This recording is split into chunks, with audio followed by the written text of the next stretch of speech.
Hello, folks, and welcome to Leaky Weekly, the show where we cover the last week or so in cybercrime current events. I'm your host, Nick Ascoli, and today's episode is part 2 of my conversation with Tammy Harper, who is a senior threat intelligence researcher on FLAIR's threat intelligence research team on the state of ransomware today. Now, there's 2 important announcements to make before we get started. One is we have a Discord now. The FLAIR Academy has a Discord. This is a place where students and security professionals alike can join and keep up with evolving threats, keep up with what's going on in the dark web and the cybercrime world and in the world of ransomware. We share intelligence in there. We talk with each other. It's a very active community. And it's also where we share free versions of our FLAIR Academy trainings, which are our totally free cybercrime and threat intelligence training series. Tammy has taught many of them. I've taught several courses. Tammy, you have one coming up. So Tammy's an amazing teacher, and you will definitely benefit from the FLAIR Academy Discord and the courses. So please check them out at flair.io/trainings. You can get to the trainings from there. You can also get to the Discord from there. What is going on with Extort? What happened with extortion in 2024? Are there any groups who popped up or groups who were doing traditional, malware-based ransomware before who started doing extortion-only operations? And then were there any groups that popped up who were straight up just extortion groups? No ransomware, no malware at all, just stealing data and holding it hostage on a data leak site? That is an excellent question. So it's a really complicated question. And the reason why is that every year we say, oh, people are going to stop using ransomware and they're going to just go full data extortion. I've heard that claim made every single year and it never really happens. And I'll tell you why. The money is not there. Folks are not, like, these threat actors are not making money in purely leaking data. They'll probably get lucky and find a few sellers. And if they can find even like an exclusive seller that they can sell at a premium to, that's even better. But most of the time, so storing massive amounts of troves of data, like terabytes and terabytes and terabytes of data for any period of time, gets really expensive, especially if you're trying to disseminate it at any decent speed, because you got to pay for those servers. And if you're using bulletproof hosting, you're paying a premium for bulletproof hosting. And if you're using AWS, or if you're using Vultr, or if you're using DigitalOcean, or using something other some other relatively unknown hosting service to host your data, you got to pay for that. Are you using compromised accounts? Are you hacking actual VPSs and hosting your stolen data there? That means it's not very it won't stay around for very long if it gets noticed. How are you using Mega? How are you using file lockers? Are you using BitTorrent? You still have to pay for a seed box. How are you storing these massive amounts of data? Then it's always speed versus bandwidth versus storage. You have to pay for all of that. Now, ransomware, when you're using an encryptor, you're basically using the victim's infrastructure and environment as your own personal locker and storage device. So they're paying because they don't want to delete the encrypted data, so they have to continue paying to host all of that data. And then when you're decrypting, you have to make a copy of all the encrypted data because you're not going to just decrypt. So you're offsetting all of your costs, your infrastructure costs, to the victim, because all you have to do is send them a decryptor. And so that's purely for the ransomware teams. We're seeing definitely a trend now for the sophisticated groups. So something like Dragon Force and Killin and stuff like that, they're really targeting ESXi environments and virtual machine environments, hypervisors. The reason for that is you get to encrypt way more data and it's much easier. You can really bring everything down really quickly. A lot of the times these environments are not fully hardened properly, or there's some misconfiguration that happens and they can exploit it. So So that's one thing, like we're seeing definitely it's always a tug of war between the groups that want to encrypt and the groups that do like single extortion versus double extortion. Single extortion being purely ransomware encrypting, and double extortion meaning encrypting and exfiltrating the data. So when you're seeing these groups like stealing that information, they have to host it. I'm doing a series on the threat of distribution of this data, and I'm analyzing each group and how hard it is to actually download this data from them. And a lot of the times it's not easy. Like for example, CLOP is one of the easier ones, but recently a lot of the Clio data is not accessible. And then if you're looking at like Akira is all done through torrents, and like 2/3 of their torrents are alive, but 1/3 of them are dead. And this isn't necessarily for the older data. And then if you're looking at like Lockbit, a lot of that data from the previous takedown had to be recycled and everything, and that's not always consistent. And Ransom Hub, like they put everything on a web page that you couldn't just like download in bulk. You had to scrape their entire infrastructure, and they had defensive mechanisms to do like anti-scrape on their file servers, making it hard to download in bulk. So you really had to go like file per file per file. So like the mass distribution of stolen data and is always a big question, because it's a money question, and threat actors are in this for money. They don't want to be spending like hosting and paying a premium for everything, and then like seeding terabytes and terabytes of data if they're not going to be making money.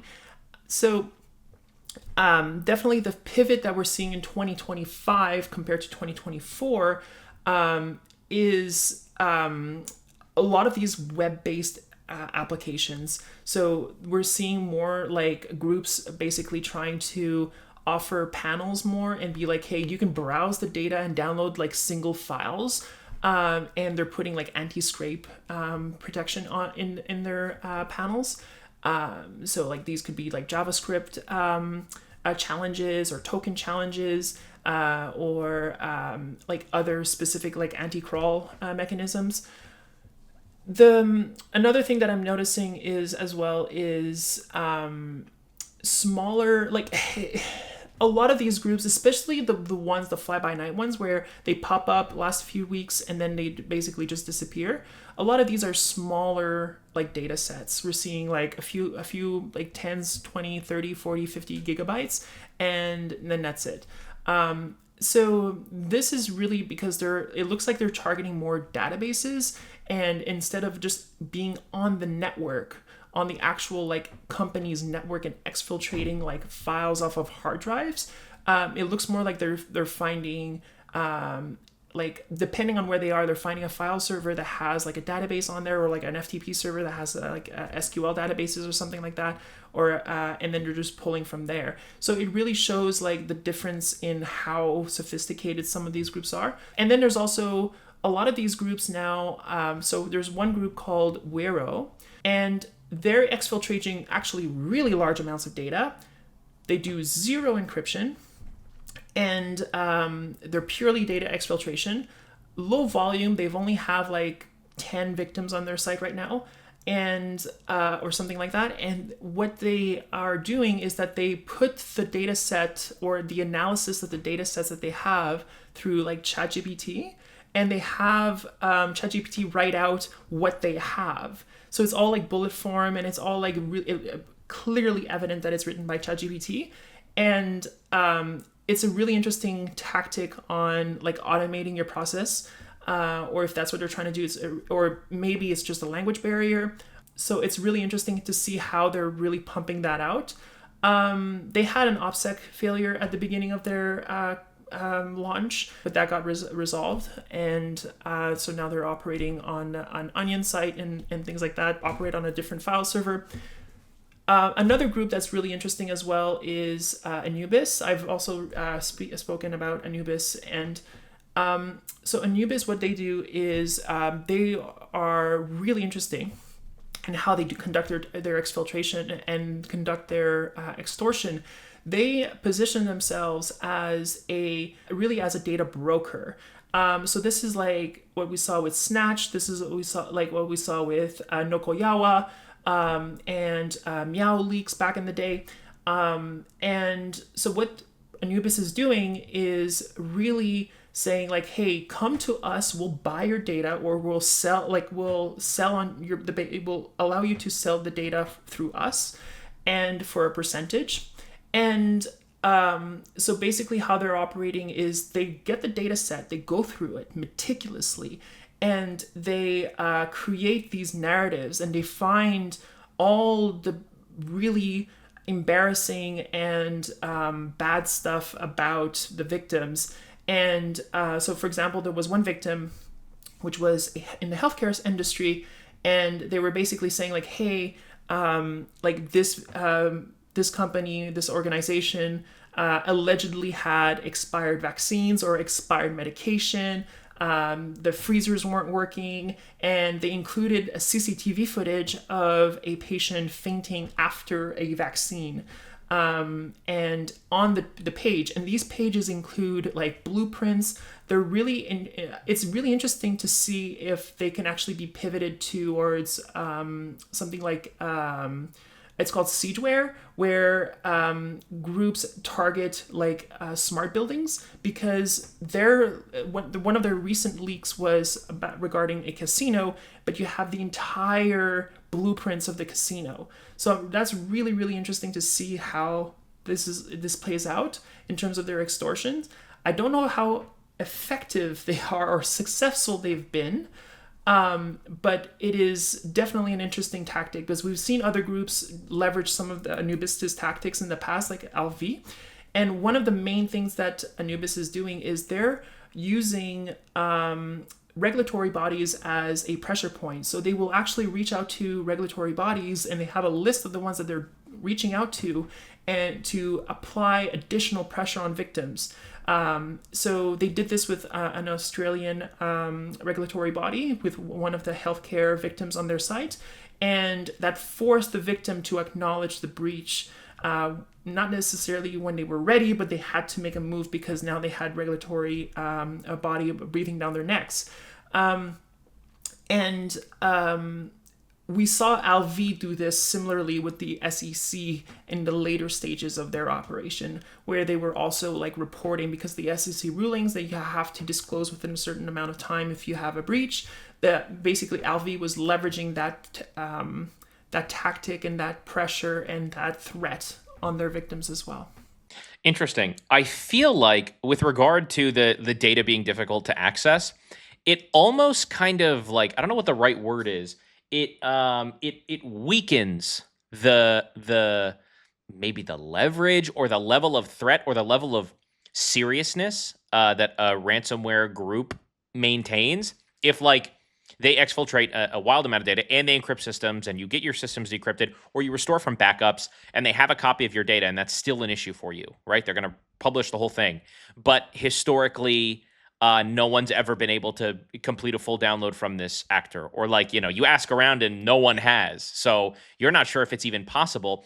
Then the threat is so weak. Why are some groups struggling so much to make data public? Or do you think that could be by design, where it's like it creates an air of mystery around what they really have, so you kind of have to play it safe, and it makes the victim more likely to pay because they're unable to validate the claim, Yeah, so there's a difference. So it's very important to understand that these are the public facing downloads and the public distribution of this data. Behind the scenes, they can offer this data to paying threat actors or amongst their circles on like NAS drives or actual physical hard drives, or like FTP servers, like high-speed FTP servers with very little issue. So behind the scenes, we have to assume it would be ignorant and foolish to assume that this data is also struggling to distribute. This is the public-facing distribution. So this is like the randos of the world being able to access and view this data. That's what's very difficult. But when you're negotiating with threat actors and they say like we're going to publish your data, there's really two threats there. There's the public facing threat of your data being accessible to anyone in the world, and then there's the threat of we're actually going to circulate this privately on high speed channels, and then this is going to be more targeted. Like it is extremely easy to distribute data, for example, on Telegram. For one of the groups, Medusa, leveraged OSINT news for a very long time, and they were distributing almost exclusively on Telegram, and it made it very, very easy to download gigabytes and gigabytes and gigabytes and gigabytes of data at really almost full speed, especially if you had a premium account on Telegram and you were able to download so much data. Everything was archived. Everything was really well organized. And Killin did this for a little bit and then they got shut down. Killin is offering all of their documents off of FTP servers.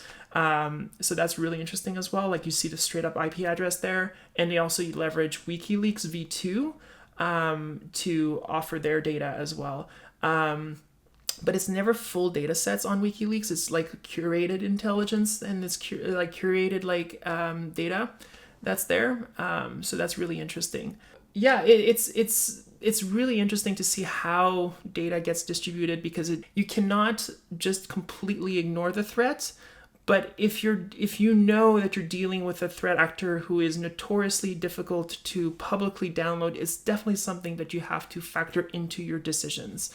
There's some threat actors that just never end up posting data. It just never works. So besides understanding the background threat or the back channel threat, the data will not make it publicly. So that's another way of seeing it. That's really interesting. I remember, it reminds me of, there was some user on breach forums not too long ago who was posting tons and tons and tons of what people thought originally were fresh leaks. I talked about this in some episode of Leaky Weekly a while ago, and it turns out they weren't. They were, the person, the individual behind the account came out and was like, no, I'm just reposting stuff I found perusing through ransom leaks from, it was one particular group. Nameless? Yes, nameless. And they were just pulling from old leaks, and everyone was like, oh my God, it's back, whatever the vulnerability is, or some other group, or this person's producing novel data. And they weren't. They were looking through the files that someone had made easier to download. And that gets less love than talking about the victims or victimology is what actually matters if you're the company is what's in that data that got released. And sometimes it feels like no one's really looking in there, but Nameless kind of proved that people are. And when they do look, they find really interesting things. So while there's not a lot of people who are doing Nameless style publications, I think your point is really good that you can safely assume there are people, probably more more sophisticated threat actors, quietly perusing through all of that data to see what interesting things they can take from it, lost in a sea of, maybe hundreds of millions of files nested so deep in zips that very few people will get there. But you're right. It is safe to assume that someone will, even if you can't get it from the public, torrent. It's safe to assume someone will look at this data. So you should see what you lost, basically. Exactly. To that point, with that specific threat actor and story, they released because they were getting a lot of pressure saying that they were actually affiliated with Clop because of the nature of the data and what they chose to disseminate at the time. It was all Clop Move It victims from 2023. What was really interesting was that at some point they released a screenshot of their NAS drive, whatever, showcasing different folders where you saw the names of each ransomware group and how much data was in those groups. And I think that's a very fair depiction of how easy it is to download, because Clop is I remember I had to download, for example, 4 terabytes from Clop in a week. That is possible because of how Clop is built. They have an incredible infrastructure, and some other threat actors they so heavily restrict the ability to download. I remember one time I had to download from Play, and Play was putting all of these like crazy restrictions on their Apache web file servers. I think it was Nginx actually. And these Nginx servers, web servers, were so restricted that we had to we were thinking of using different headers. We were thinking of using different timing and different referrals and different things like that. And just to be able to copy these files, so we had to basically download them manually one by one, and it made things so incredibly difficult. This was for a client, and so again, sometimes these, you're right, sometimes these threat actors make it so hard to download.